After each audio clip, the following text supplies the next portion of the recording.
Hello guys, मैं आनंदी कुमारी अपने channel BPSC mindset के साथ अपने चैनल में आपका स्वागत करती हूं। और आज का टॉपिक मौर्य वंश का भाग 3 हम पढ़ेंगे। हमने आपको मौर्य वंश की सामान्य जानकारी और उसकी प्रशासन व्यवस्था, राजनीतिक व्यवस्था, आर्थिक व्यवस्था और ये सारी व्यवस्थाओं के बारे में हमने आपको बता दिया कि इन्होंने किस प्रकार मतलब जगह जगह पर इन्होंने शासन किया और कौन कौन राजा मतलब इस युग में अपना शासन स्थापित किए। अब उसी के साथ हम उसके बारे में कुछ धर्म के चीजों से आज हम जान लेते हैं और उनसे मतलब उन्होंने क्या क्या उस मतलब धर्म नीति से अपने क्या क्या उन्होंने परिवर्तन किया, आज उसके बारे में हम आपको जानकारी देने वाले हैं। और आज इसी के साथ अब हम आगे बढ़ते हैं। उतना जो कि लास्ट टॉपिक में आपको मैंने बताया कि मतलब अंतिम वंश बृहदत्त थे और मतलब वो बहुत ही उनका जो कह सकते हैं कि शासन काल था वो अच्छा नहीं था, वो अयोग्य शासक भी कहलाए। और उसके बाद मतलब धीरे धीरे मौर्य वंश का पतन होने लगा, जिसके बारे में हम लास्ट में जानेंगे कि पतन के क्या क्या कारण थे। अब हम जानते हैं कि स्तंभ मौर्य वंश में यदि हम देखें तो मौर्य वंश के अशोक स्तंभ बहुत ही प्रमुख है, क्योंकि स्तंभों का यदि हम निर्माण देखें तो अशोक के काल से ही शुरू हुए थे। और मतलब जो इनके संस्थापक चंद्रगुप्त मौर्य थे वे केवल मतलब वे तो जैन धर्म से संबंधित थे, जिसके कारण वे मतलब ये ज्यादा इसके बारे में कुछ नहीं किए। वो मतलब अधिक से अधिक क्षेत्रों पर अपना विस्तार करने के सोच में लगे हुए थे और उसके साथ ही उन्होंने मतलब अन्य राजाओं की अपेक्षा अधिक क्षेत्रों पर अपना विरासत बनाया। और अब देखते हैं कि जो अशोक स्तंभ मतलब अशोक ने स्तंभ बनवाए थे वो कितने थे और क्या है। स्तंभ वो मतलब कह सकते हैं कि थी जिसमें अशोक द्वारा की गई अनेक घटनाओं या अशोक द्वारा ऐसा स्थान जहां बुद्ध धर्म से संबंधित हो वे वहीं स्तंभ का निर्माण करवाए थे, जिसमें वो 7 स्तंभ थे। सबसे प्रमुख स्तंभ अशोक स्तंभ माना जाता है, क्योंकि अशोक स्तंभ में इनके जीवन काल से मतलब रिलेटेड बहुत ही प्रमुख चीजें हुए हैं। और ये अशोक स्तंभ कहाँ है तो इसे हम जानते हैं कि अशोक स्तंभ सांची स्तूप में है।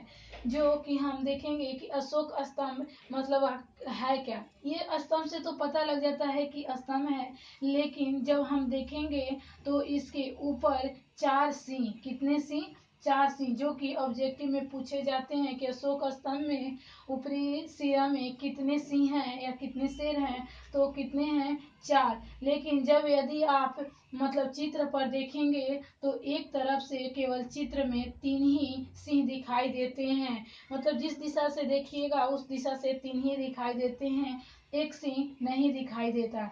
उस सिंह के नीचे एक चक्र होता है, उस सिंह के नीचे एक चक्र होता है, जो कि बहुत ही हमारे भारत के लिए बहुत ही महत्वपूर्ण माना जाता है, क्योंकि यही चक्र जो कि हमारे भारत के राष्ट्र ध्वज में इसका चिन्ह का उपयोग हुआ है और जिसे हम कह सकते हैं कि ये प्रगति की निशानी है।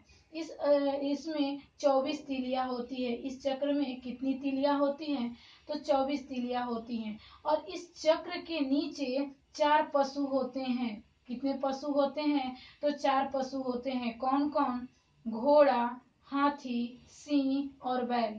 ऑब्जेक्टिव में ये भी पूछे जाते हैं कि मतलब चक्र के नीचे या अशोक स्तंभ में 4 सिंह के बावजूद और कौन कौन से जानवर होते हैं, तो घोड़ा, हाथी, सिंह और बैल, जो कि बहुत ही प्रमुख ये जानवर उस युग के लिए भी थे। और इस अशोक स्तंभ में बनाए जाने के इसके पीछे कारण भी यही थे, क्योंकि घोड़ा का इस्तेमाल ये युद्ध के लिए करते थे, हाथी का भी इस्तेमाल, और सिंह अपने को मतलब अपने विरासत को प्रतीक बनाने के लिए बताया। और बैल की बारे में मतलब कह सकते हैं कि इसे मतलब अभी इसके बारे में कुछ तो साक्ष्य स्पष्ट नहीं है, लेकिन इससे भी इनकी शक्ति का ही प्रतीक माना जाता है।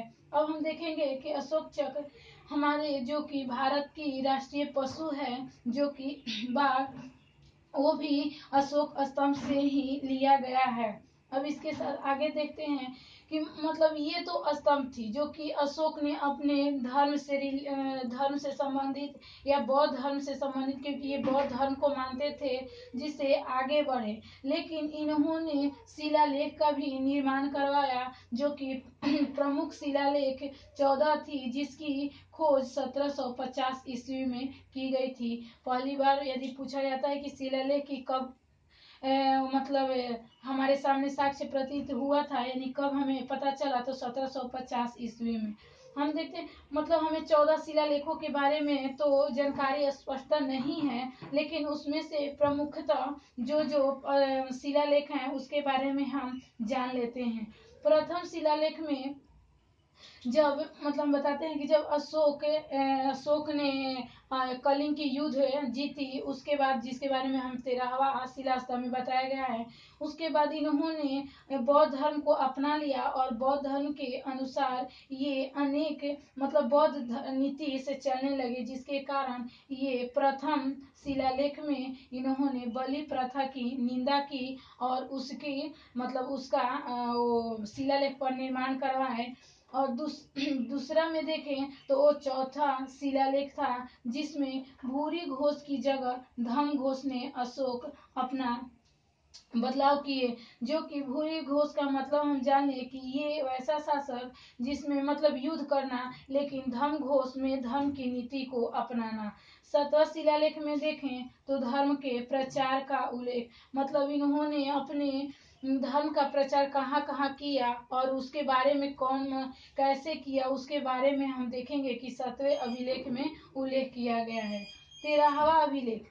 13वां शिलालेख जिसकी जानकारी हमें कलिंग युद्ध एवं हृदय परिवर्तन, मतलब जो अशोक ने कलिंग युद्ध लड़ा और हृदय अपना परिवर्तन किया, उसके बारे में शिलालेख में 13वें शिलालेख में लिखा गया है।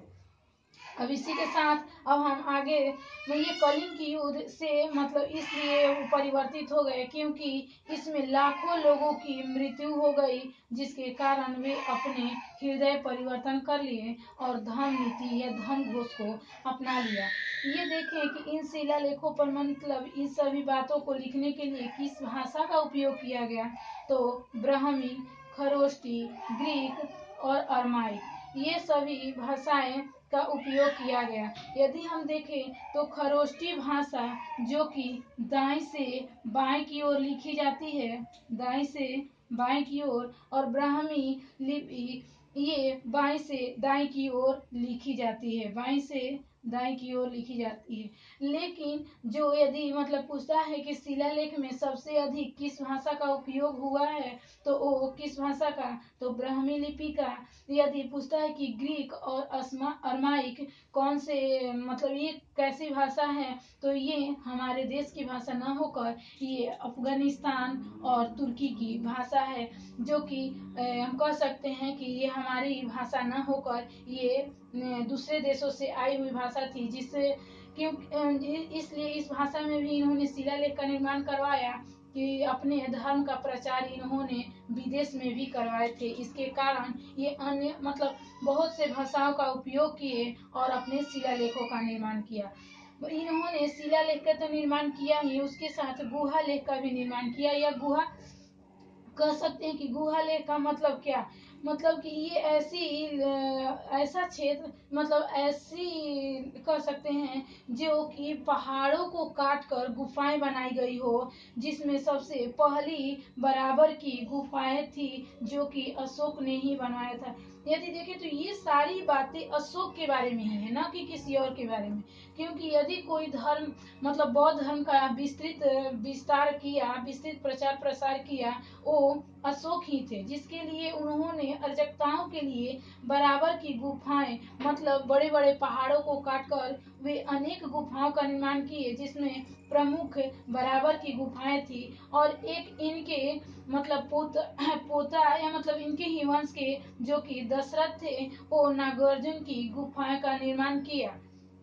इस प्रकार हम देख सकते हैं रजक्ताओं के लिए इन्होंने इसलिए करवाया क्योंकि चंद्रगुप्त मौर्य रजक्ताओं को बहुत ही मतलब नजदीक उसी वंश को अपने मानते थे। इसके वजह से इनके पौत्र ने इस वंश के लिए मतलब अन्य क्षेत्र में काम किए और उन्हें रहने के लिए एक क्षेत्र की निर्माण किए। देखिए कि लोक कला भी अशोक के शासनकाल में बहुत ही विस्तृत हुई थी। सबसे पहले तो हम देख सकते हैं कि हमारे बिहार में दीदारगंज में जो याचनी देवी का मंदिर हो वो बहुत ही प्रमुख मंदिर है, जो कि किस काल की है तो वो मौर्य वंश के अशोक द्वारा ही बनवाई गई है, जो कि बहुत ही प्रसिद्ध मंदिर है और उसमें उस समय की महिलाओं की स्थिति के बारे में भी बात की गई है। अब हम देखें कि मतलब जो तक्षशिला ये स्तूप और स्तंभ मतलब अन्य क्षेत्र उस समय मौर्य वंश में मानचित्र में कहाँ कहाँ थे, तो देख सकते हैं कि स्तूप सांची का स्तूप मध्य प्रदेश में, और देखिए गया, बोध गया और राजगीर ये इसमें भी जो कि स्तूप का निर्माण हुआ था। उसके बाद देखें कि हम स्तंभ कौशाम्बी में थी, फिर उज्जैनी में थी, तक्षशिला में भी निर्माण हुआ था। इसी प्रकार अन्य क्षेत्रों में भी इसका निर्माण हुआ और जिसका मतलब स्पष्टता कहा जाता है कि इन्होंने मतलब अशोक ने 84,000 शिलालेखों का निर्माण करवाया था, या कह सकते हैं कि गुहा लेखों का। लेकिन इतनी बड़ी आंकड़ा में इतने कम समय में करवाना बहुत ही मतलब मुश्किल काम है। यदि किए भी तो इसका अभी कोई मतलब कह सकते हैं कि पूर्णतः प्रमाण नहीं है। अभी केवल इंडिका या इसके द्वारा ही कहा जाता है। देखें कि इन्होंने अपने धर्म प्रचार के लिए क्या क्या किए, तो इन्होंने धर्म प्रचार के लिए अपने पुत्र महेंद्र और पुत्री संघमित्रा को श्रीलंका भेज दिए, ताकि ये जो धर्म नीति के प्रचार कर रहे थे उसकी विस्तार हर क्षेत्रों में हो, न कि हमारे केवल देश, पड़ोसी देश और अन्य क्षेत्रों में भी उन्होंने अपने इस धर्म नीति को अब विस्तार करने के लिए अपने कर्मचारियों तक को भी जब मतलब ये विदेशी यात्रा पर जाते थे तो इन्हें एक पीपल के वृक्ष दे देते और बताते उनसे कि जो मतलब जिससे व्यापार करने के लिए जाते उन्हें ये वृक्ष देने के लिए और धर्म नीति के बारे में बताने के लिए, जिसके कारण विदेशों में बौद्ध धर्म का बहुत ही विकास हुआ। यहाँ तक कि वे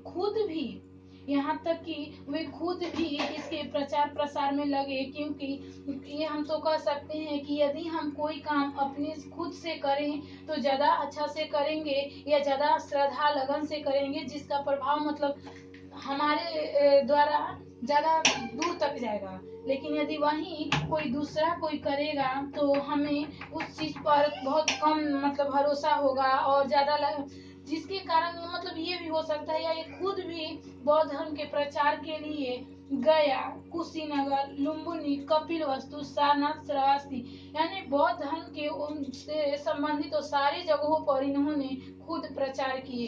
अब देखिए कि पतन के क्या कारण थे।